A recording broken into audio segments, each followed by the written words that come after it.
నెల్లూరు జిల్లా బుచ్చిరెడ్డిపాలెం పట్టణంలోని 6-17 వార్డుల్లో సుపరిపాలన తొలి అడుగు ఇంటింటికి తెలుగుదేశం కార్యక్రమాన్ని ఎమ్మెల్యే వేమిరెడ్డి ప్రశాంత్ రెడ్డి నిర్వహించారు. ఈ కార్యక్రమంలో ముఖ్య అతిథిగా ఎంపీ వేమిరెడ్డి ప్రభాకర్ రెడ్డి పాల్గొని ప్రతి ఇంటికి వెళ్లి ప్రభుత్వం అమలు చేసిన సంక్షేమ పథకాల గురించి ఆరా తీశారు. ఎమ్మెల్యే ఎంపీ పనితీరు ఎలా ఉందని అడిగి తెలుసుకున్నారు. ఈ సందర్భంగా ఎమ్మెల్యే వేమిరెడ్డి ప్రశాంత్ రెడ్డి మాట్లాడుతూ మాజీ ఎమ్మెల్యే నల్లపరెడ్డి ప్రసన్నకుమార్ రెడ్డి అవినీతిలో పీహెచ్డీ చేశారని ధ్వజమెత్తారు. నాకు రాజకీయాల్లో అనుభవం లేకపోయినా నీతి నిజాయితీతో పీహెచ్ చేశారని ఎమ్మెల్యే తెలిపారు.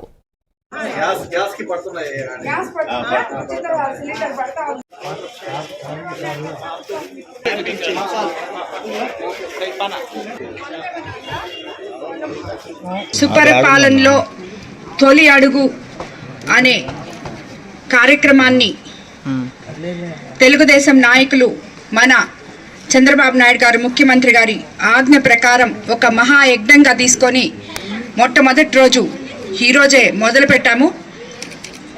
ఈరోజు మనము సుపరిపాలనలో తొలి అడుగు అని సంవత్సరం పూర్తయిన తర్వాత ఎంతో గర్వంగా చెప్పుకోగలం. ఎందుకంటే మొట్టమొదట సంవత్సరం ముందు ఎలక్షన్ ముందు మనం ఏదైతే చెప్పామో అవన్నీ కూడా ఈరోజు అస్తవ్యస్తంగా ఉన్న వ్యవస్థని సరిదిద్దుకుంటూ ముందుకి అడుగులు వేస్తూ ప్రజలకి ఏ సమయానికి ఏది అవసరమో తెలిసిన ఒక గుడ్ అడ్మినిస్ట్రేటర్ అయిన ముఖ్యమంత్రితో కలిసి మనం పనిచేస్తున్నాం.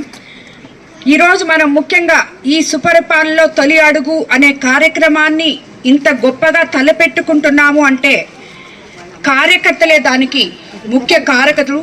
అదేవిధంగా మన లోకేష్ బాబు గారు విద్యాశాఖ మంత్రి గారు కార్యకర్తే అధినేత అనే ఒక నినాదంతో ఈ కార్యక్రమం ముందుకు తీసుకొస్తున్నారు.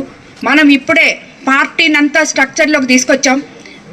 పటిష్టతగా పార్టీ స్ట్రక్చర్ పెంచుకున్నాం. దాని తర్వాత సుపరిపాలనలో తొలి అడుగు వేయాలని చెప్పి పార్టీ కార్యకర్తలందరూ ఏ రకంగా అయితే గత 5 సంవత్సరాల్లో కష్టాలతో భుజాల మీద జెండాలు మోసి కష్టపడి ప్రభుత్వాన్ని అత్యంత భారీ మెజారిటీతో చంద్రబాబు నాయుడు గారికి అంకితం చేశారో అదేవిధంగా నన్ను 25 రోజుల ముందు టికెట్ అనౌన్స్ చేసి కోవూరు నియోజకవర్గంలో అడుగుపెట్టిన నన్ను